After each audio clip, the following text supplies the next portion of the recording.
All right, this is Ryan Dahl. Welcome back to another episode of Praise Charts Live. I am so excited about the next half an hour we get to spend together with Chris Brown. Chris is a worship pastor, worship leader, songwriter, someone that has impacted so many people, especially across this nation, with all the songs that are coming out of Elevation Worship. So we get to talk very personally with him today about this latest album, Lion, and so many great songwriters. What an incredible culture. And I want to just dive right into the depths of that with Chris Brown. He's standing right by. Let's go with Chris Brown.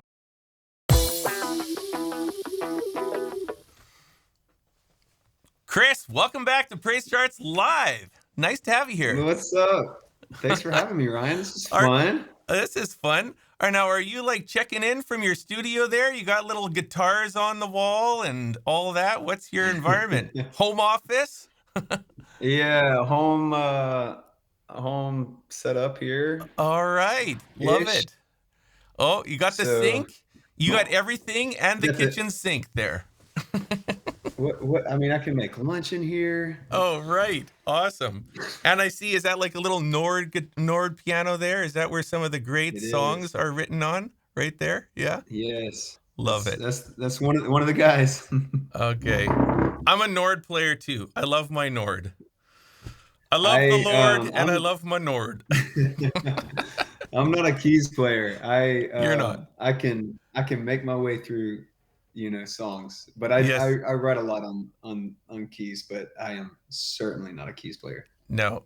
Well, you're an incredible guitar player and an incredible songwriter, but mostly I like you as a worship leader. I just feel like when I watch you, I have not seen you live.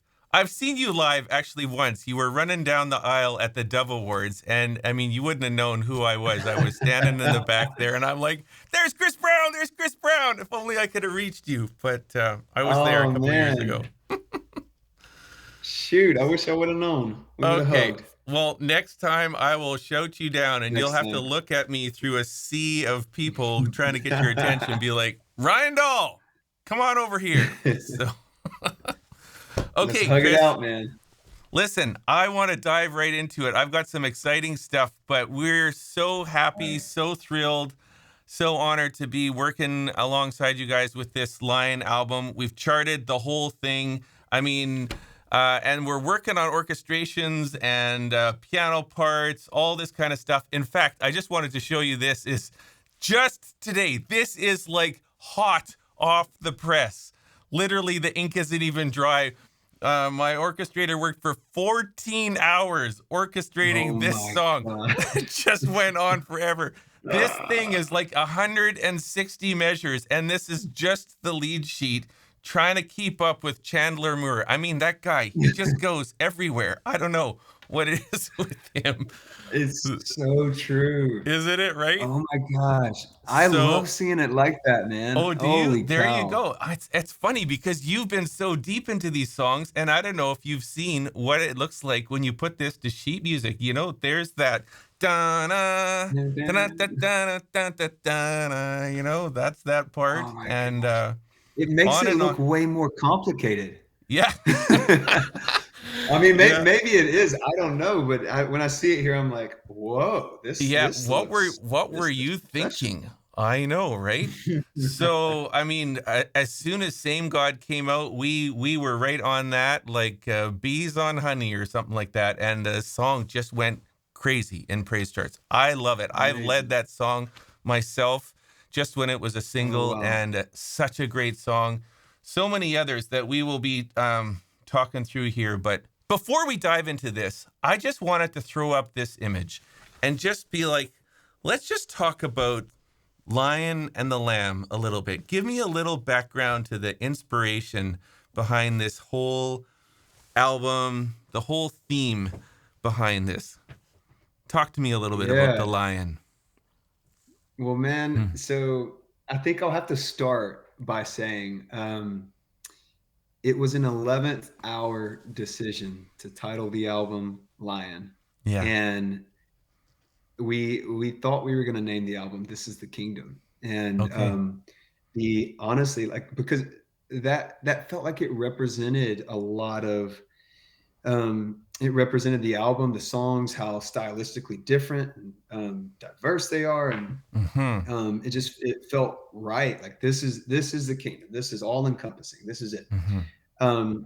And but 11th hour, for a few different reasons, like we just didn't feel right about that, and so then we circled back to Lion, which had kind of been on the table as the title of the album.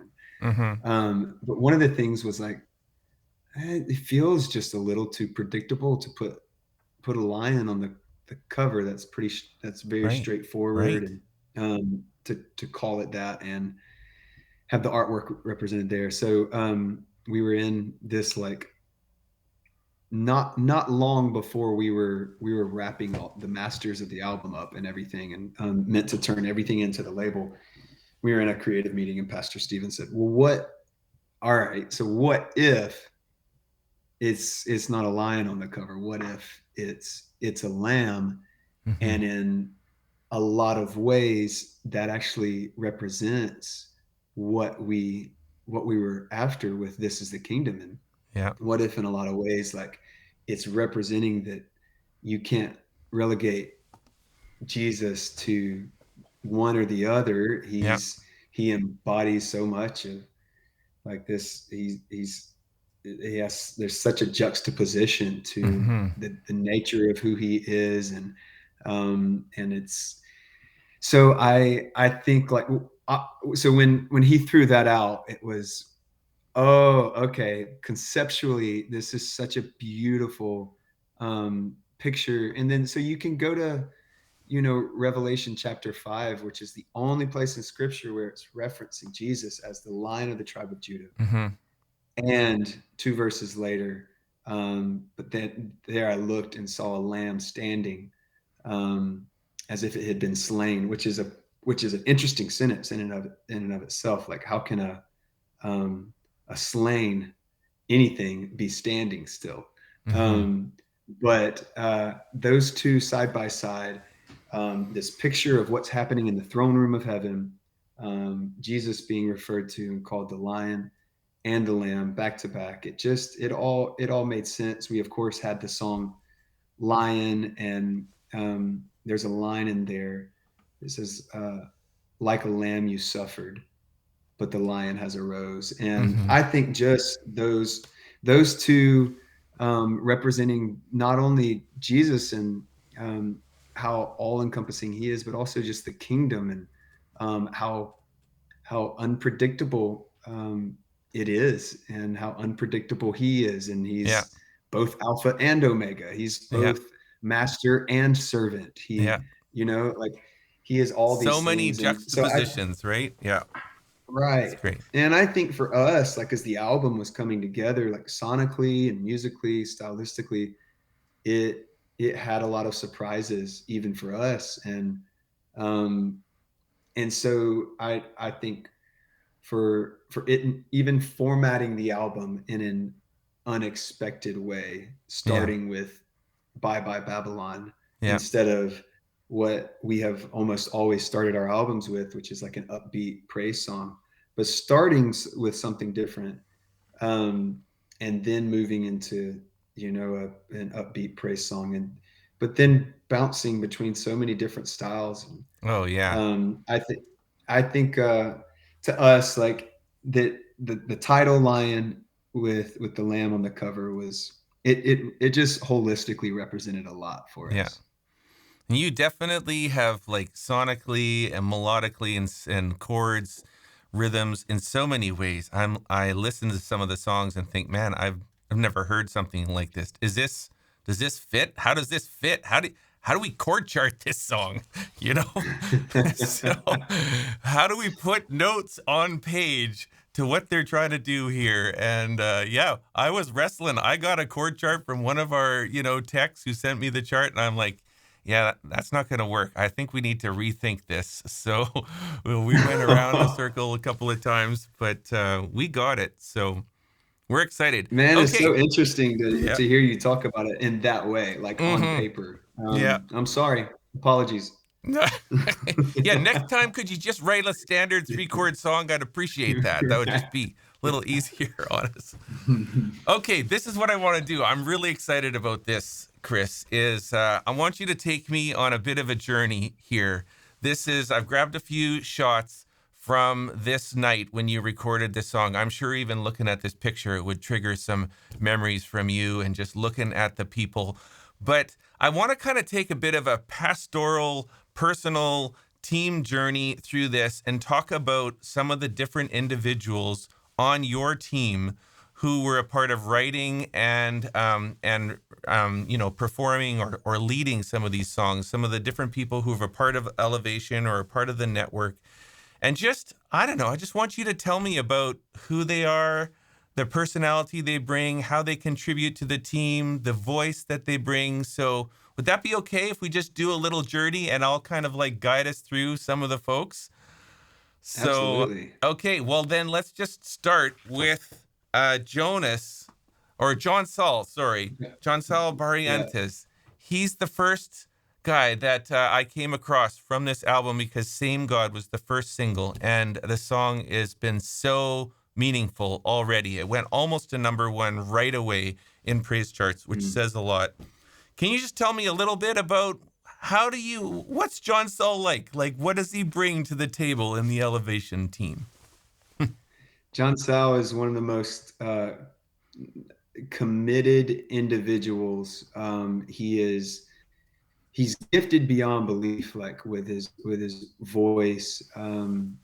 But he came here as more or less as an intern. He was a part of like an apprenticeship program that we had years ago, and he came as this kid from San Antonio, Mm-hmm. and he just had a heart for the Lord, but really didn't have a lot of experience leading worship. And so he came here just looking to cut his teeth on like any and all things worship leading. And that was maybe 7 or 8 years ago now. And so Hmm. he's obviously been with us since and has just continued to grow into an amazing worship pastor.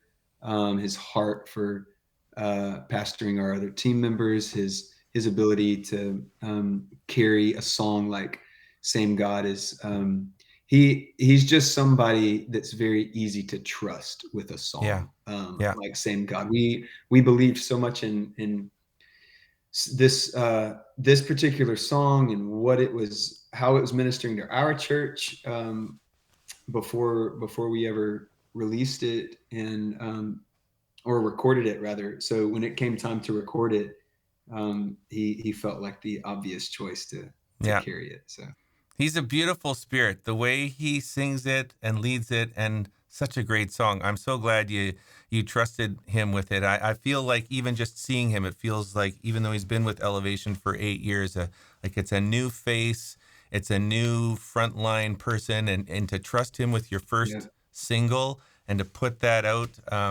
he did so great. I hope he can watch this and hear you speak same. so kindly about him. So, but let's keep going through. I've got about 7 or 8 folks that I want you to give me the stories on. So the next guy is no stranger to this world of worship. I feel like Brandon is everywhere. Everywhere I turn, there he is. He's like, oh, he's over at Bethel. Oh, he's over here. Oh, he's doing a single. He's in with Maverick City. There he is on Elevation.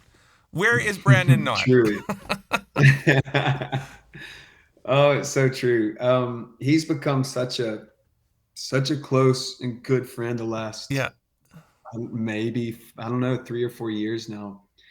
Um, he man, I mean this is quite obvious I think to the outside world, but his hunger and drive to not only create but then his passion for seeing the church and people led in worship and people enter into God's presence, I think is just it's almost is second to none. His ability to constantly come up with new melodies and ideas Mm-hmm. and ideate like lyrically and it's wild. So he is he's been one of the I would say Brandon has been the most fun I've had writing with For myself and sure. Pastor Stephen. Yeah. Have just had such chemistry the last couple years, and we've written.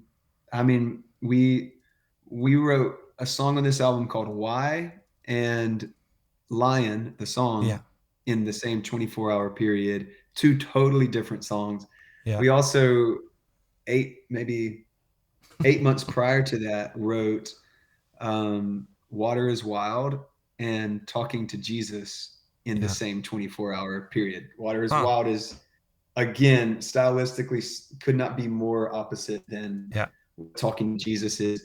But we we just have found such a um, there's just an ease at being Yeah. able to jump in and just pull on whatever thread and follow Yeah. it wherever and go. So Yeah, beautiful. Well, I feel like the church at large is beginning to, like, we're really trusting Brandon because he shows up in a lot of places and he's constantly pushing the boundaries of, melodically, sonically, rhythmically. Sometimes yeah. you're like, I don't know if that song is gonna if we can do that on a Sunday morning. That's like pushing outside the boundary, but he's pushing us forward. So I love it. It's great. Yeah, Mm-hmm. yeah. He's an amazing individual. Beautiful. Okay, this guy almost got the title cut to your album, I guess, with "This Is the Kingdom," right? He just got edged out by Lion. I mean, "Build My Life" is a huge song. Just it's like a hymn for the modern generation. I love what Pat has brought with that, and good Father. But then another great new song on your album here. So how does he fit into the Elevation world? Well, we've known each other for years, but we had never written together until this past year. And so but Pat is just, he's literally a giant bomb of joy when he walks into a room. Yes. It Yeah. is contagious. He puts everyone uh, in a constant state of like laughing, and Ah. he's a comedian. So it was so fun, like writing with him, having him in Jason Ingram, and he came in to write with Pastor Stephen and myself, and we wrote "This Is the Kingdom" and "What I See" Yeah. on those 2 days, and then Pat came back, and uh, we wrote Babylon and Same God and Forever Yahweh. Hmm. So he had a big hand He sure did. in the songs on this album. And but it was he's also another one just past year that's been so easy to um, he's great at making himself at home, and you just feel so confident in him carrying the song. But we were thrilled to ask him to carry that particular song, "This Is the Kingdom," for the album. And it's so beautiful how it just, at least from the NIV version, doesn't miss a single Yeah. word from the Beatitudes, and which was an interesting exercise in writing too, because the cadence isn't exactly um, poetic. Jesus, Yeah. I guess, wasn't trying to write a He song when he wasn't was thinking that delivering he the was sermon writing on a modern worship song. I guess not, eh? but but yeah, we that song has been such a beautiful one in our, at least in our church, and not done it yet, but I've loved how it's connected with other people so far since it's released. So Beautiful. Beautiful. Okay, next guy. Boy, this is the guy that wrote or at least led on "No One." And, when he leads a song, you're like, where are we going? Where is this one going? So, yeah, oh, I love his voice. I got to interview him a couple of months ago, had a great conversation. And seems like worship for Chandler comes straight out of his own experience at home. Like he sits down at the piano and lives it out in the privateness of his life, and then it leaks out in all different kind of contexts. So what you see is yeah, what you get. Hey. it's true. I really believe that.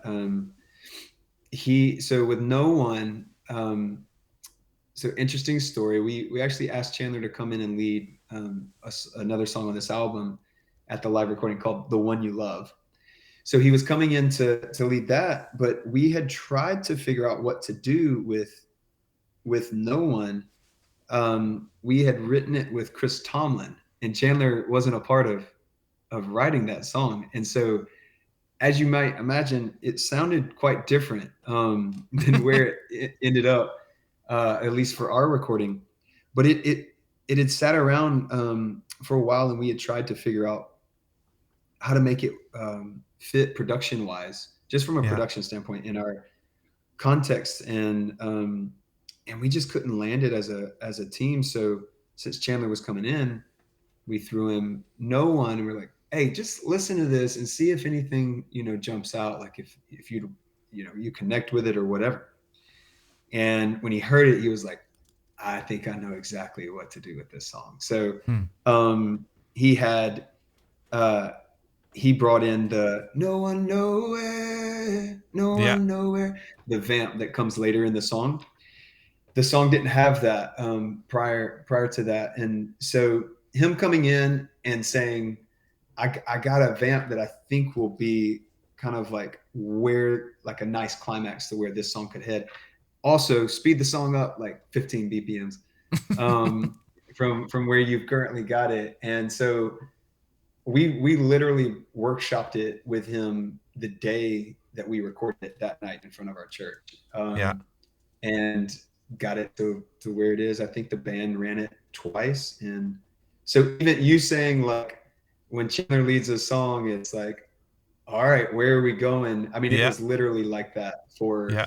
for our band, because it's like we kind of know what we're doing, Yeah. but we don't really know where we're headed. So, but Yeah. it turned out as one of my favorite songs on the album. So Yeah, I'm sure that the church lights up when that song, when the intro starts going, people are like, okay, it's time for a party. yeah, Yeah. for sure, got great What energy. does Chris Tomlin think of where Chandler took his song? Because I mean, it doesn't sound like your typical Chris Tomlin song. He loves it. He thinks it's amazing. Yeah. And he's also is I he also I'll just say he put together his own version, and it's equally as awesome. Is it? Just totally different. So I don't know the plan for that. I'll just say I've heard what Chris did with it, and it's like, oh, well, if we would have done that, then Mm-hmm. that could have also been amazing.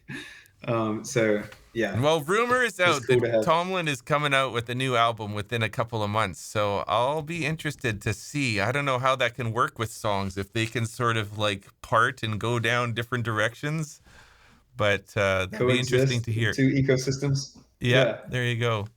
Okay. Hey, how about Tiffany, a female voice in all of this, and she seems to be like a tried and true legend of Elevation, has been along with you guys for so many years, and the way she leads is so pure, so great, so honest. Yeah. Tell Yes. me about her voice in your team.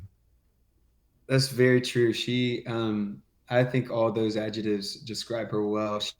She grew up with a in a traveling ministry family, like actually like in a oversized van, doing like itinerant ministry, and traveling with her parents pastoring, and I think like all her experiences growing up, her love for worship, her love to for writing, her love for leading, just pours itself out, Yeah, in both writing rooms and on Sundays or on recordings. So she's a real gift to have on our team too. It's amazing beautiful. what just her spirit. Yeah.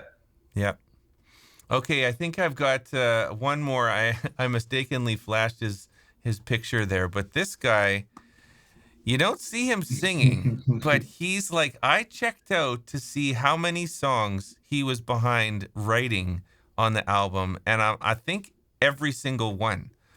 So I just kind Yep. of feel like let's just talk a little bit about what is it to pastor a team, like to be so intimately connected with the music mission of a team, like what Steven is, and to be engaged lyrically, I'm sure musically.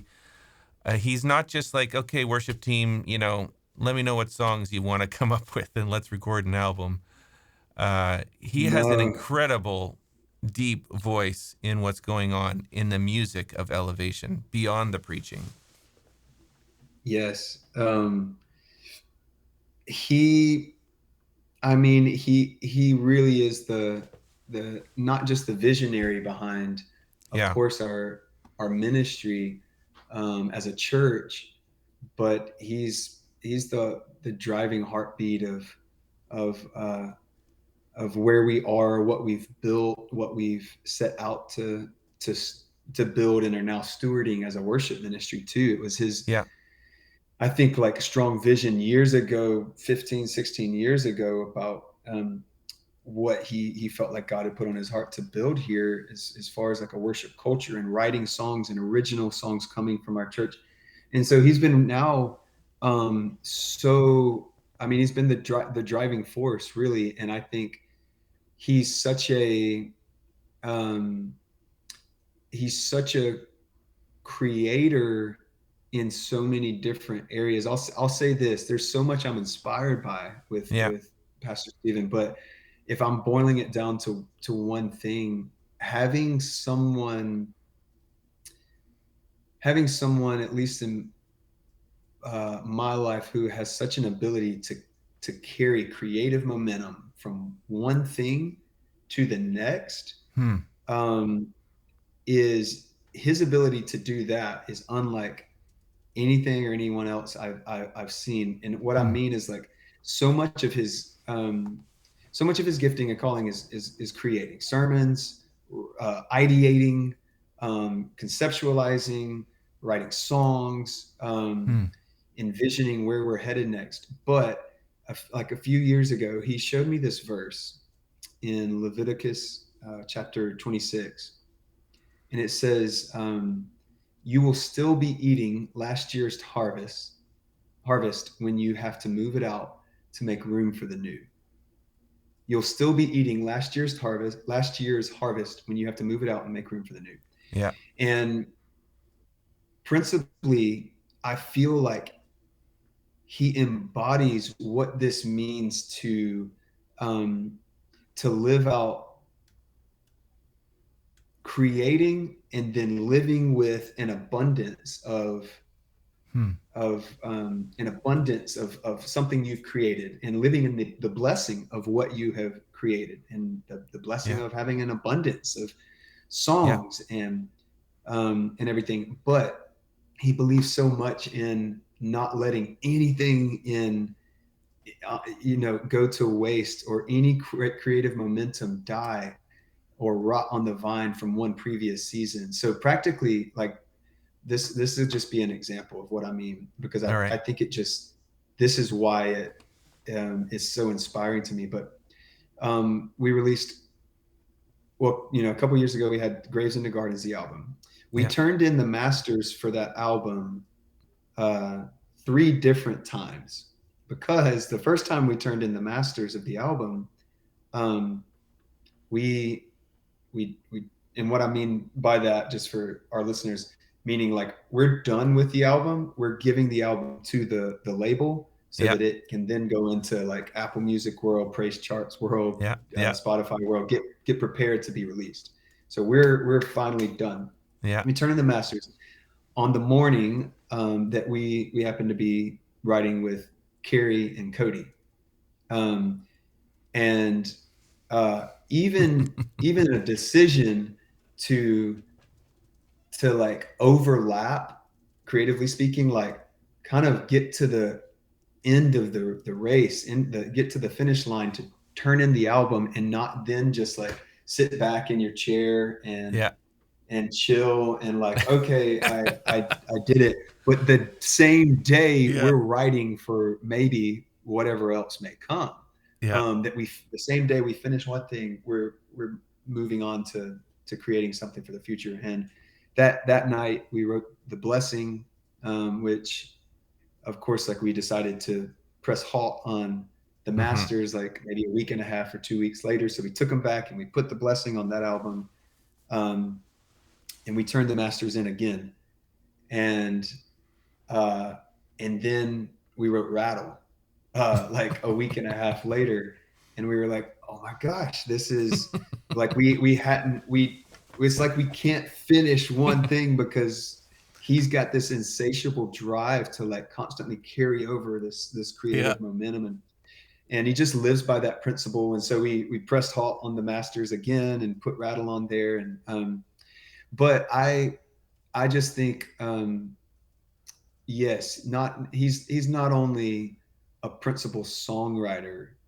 He really is just so much of the lifeblood of what elevation worship is, because um, he's the visionary, and Yeah.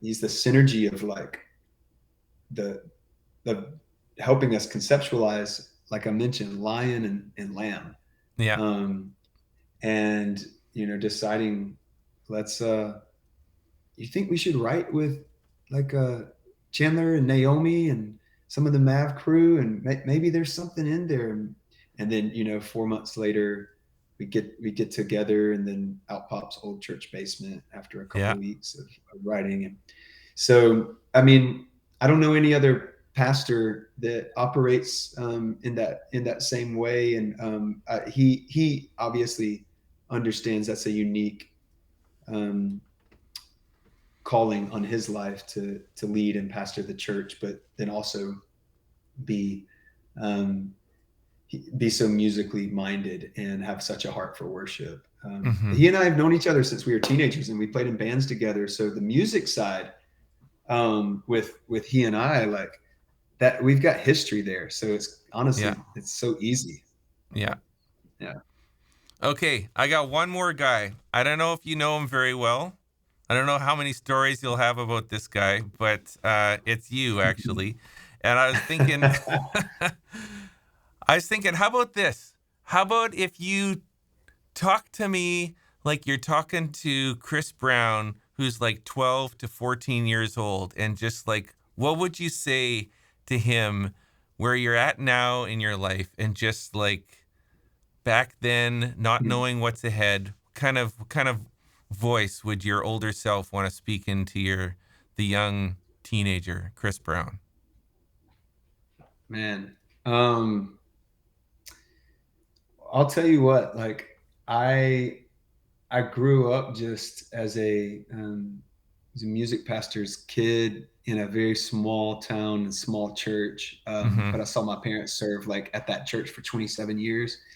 And so I my my understanding of ministry, my model, my framework for ministry was just you you you go somewhere, you plant yourself, you give as much of yourself to serve these people, Hmm. um, as you possibly can, and you remain faithful doing it. And there's really difficult seasons, and there's some very life-giving seasons. But I think like me at 12, me at 14, I didn't of course didn't understand how